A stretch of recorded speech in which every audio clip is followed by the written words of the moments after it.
வணக்கம். Welcome to அங்கனா சமையல். இன்றைக்கி ரொம்ப சூப்பராக ஒரு 10 நிமிஷத்தில் டக்குன்னு ஈஸியாக செய்யக்கூடிய, வாயில் வச்சோடனே கரையிற மாதிரி ரொம்ப டேஸ்ட்டான கடலை மாவு ரவாவை வச்சு ரொம்ப சூப்பரான ஒரு அல்வா செய்யலாம் வாங்க. இப்போ இந்த அல்வா எப்படி செய்யலான்னு பார்க்கலாம். இப்போ அடுப்பை பற்ற வச்சு ஒரு வானலை வச்சுக்கோங்க. அதில் ஒரு 4லேருந்து 5 டேபிள் ஸ்பூன் நெய் விட்டுக்குங்க.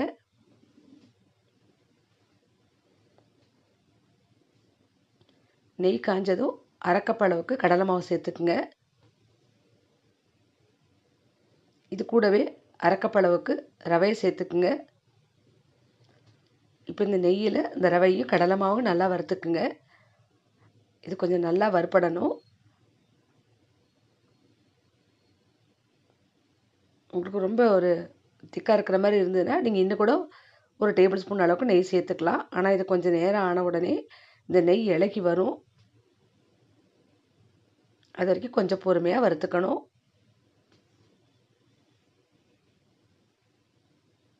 இப்போ நம்ம வறுத்துக்கிட்டு இருக்கும்போதே நம்ம இதுக்கு தேவையான சர்க்கரையை நம்ம கொதிக்க வச்சு எடுத்துக்கலாம்.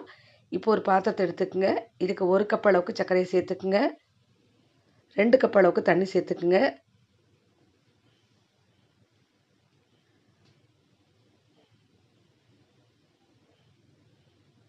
இப்போ இதை நல்லா கலந்து விட்டுட்டு கொதிக்க வச்சுக்கலாம்.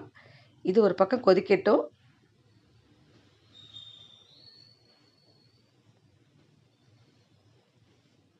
இப்போ நம்ம திரும்பவும் இந்த கடலை மாவு வறுத்துக்கலாம். இப்போ கைவிடாமல் நல்லா வறுத்துக்குங்க. இப்போ பாருங்கள், கொஞ்சம் இந்த நெய் இலகி வந்திருக்கு. இன்னும் கொஞ்சம் நேரம் நல்லா வறுக்கணும். இப்போ பாருங்கள், நெய் எல்லாமே நல்லா இலகி உங்களுக்கு நல்லா நீர்த்து வந்திருக்குது. இது நல்லா இன்னும் கொஞ்சம் நல்லா ரவையும் கடலை மாவும் நல்லா வாசம் வர வரைக்கும் வறுத்துக்கணும். அதனால் இன்னும் கொஞ்சம் நேரம் வறுக்கணும்.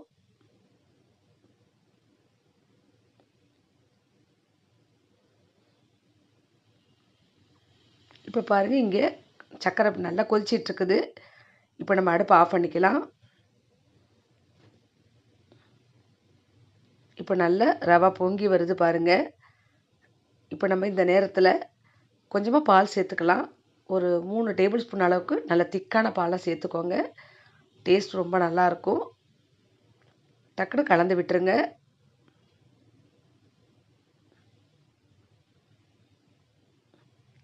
இப்போ நம்ம கொதிக்க வச்சுருக்கிற சர்க்கரை பாகை சேர்த்துக்கலாம். பாதி அளவுக்கு முதல்ல சேர்த்துக்குங்க.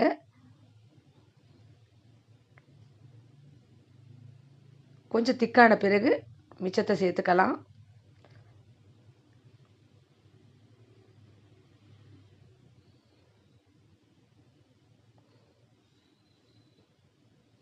இப்போ நல்லா திக்காயிடுச்சு. திரும்பவும் மிச்சம் இருக்கிற பாகை சேர்த்துக்கலாம். இப்போ எல்லாத்தையுமே சேர்த்து நல்லா கலந்துக்குங்க.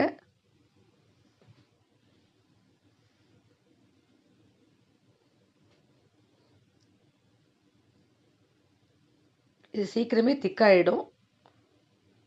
பாருங்கள், இந்த அளவுக்கு கொஞ்சம் திக்காயிடுச்சு. நீங்கள் இதுக்கு கடலை மாவு மட்டும் நல்ல பிராண்டு கடலை மாவாக சேர்த்துக்குங்க. அப்போ தான் டேஸ்ட் ரொம்பவே நல்லாயிருக்கும். இப்போ இதில் ஒரு துளி அளவு உப்பு சேர்த்துக்குங்க. நல்லா கிளறி விடுங்க.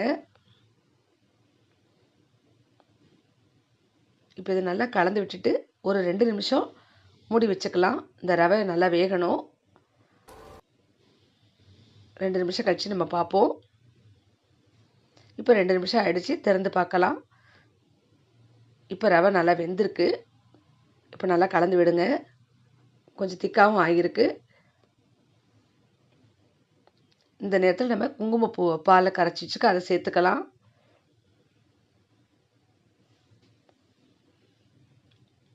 இதை கலந்து விட்டுட்டு கொஞ்சமாக ஏலக்காய் பொடி சேர்த்துக்கலாம்.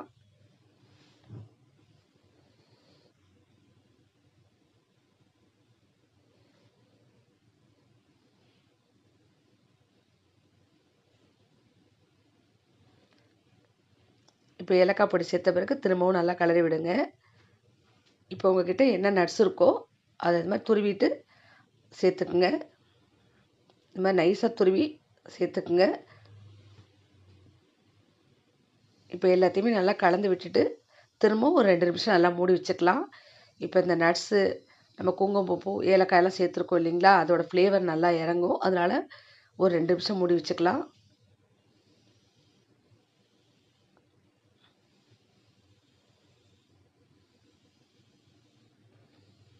இப்போ பாருங்க, கரெக்ட்டா இருக்கு.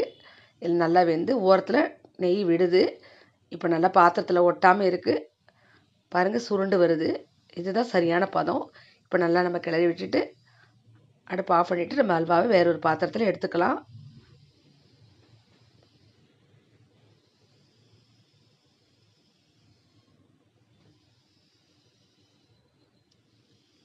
இப்போ டக்குன்னு 10 நிமிஷத்துல நமக்கு ஹல்வா ரெடி ஆயிடுச்சு. இப்போ ரொம்ப ரொம்ப சூப்பரான, ரொம்ப டேஸ்ட்டான 10 நிமிஷத்துல வாயில வச்சோனே கரையக்கூடிய அந்த அளவுக்கு ரொம்ப ரொம்ப டேஸ்ட்டான கடலை மாவு, ரவா வச்சு ஹல்வா செஞ்சுருக்கோம். நீங்களும் வீட்ல ட்ரை பண்ணி பாருங்க. இதுக்கு மேல கொஞ்சம் நட்ஸ போட்டுக்கங்க.